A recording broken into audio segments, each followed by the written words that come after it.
Hello friends, দুষ্টু দিশা লাইফস্টাইলে তোমাদের আবার একবার স্বাগত। আমরা এখন এসে উপস্থিত হয়েছি কাষ্ঠশালী শ্যামসুন্দরের মাঠ। এই মাঠেই একে একে মিলিত হবে সমস্ত ঠাকুর। চলবে সারা রাত ধরে বাজনার লড়াই। রাত যত বাড়বে বাজনার লড়াই আর ভিড়ও হবে উপচে পড়ার মতো।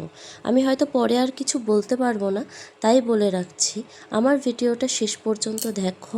আর ভিডিওটা যদি ভালো লাগে লাইক কমেন্ট শেয়ার অবশ্যই করো, আর আমার চ্যানেলটা সাবস্ক্রাইব করে পাশে থেকো।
তোমরা দেখতেই পাচ্ছ একে একে সমস্ত ঠাকুর এসে উপস্থিত হয়েছে এই মাঠে।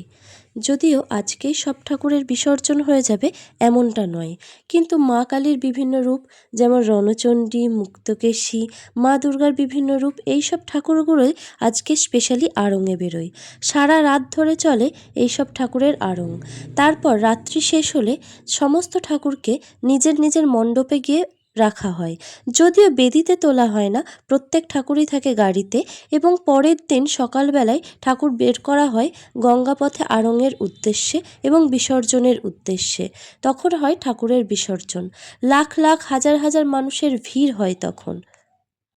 মায়ের বিসর্জন যদিও বেদনার, তবুও লাখো লাখো মানুষ এই সময় ভিড় জমায় মায়ের বিসর্জন দেখার উদ্দেশ্যে।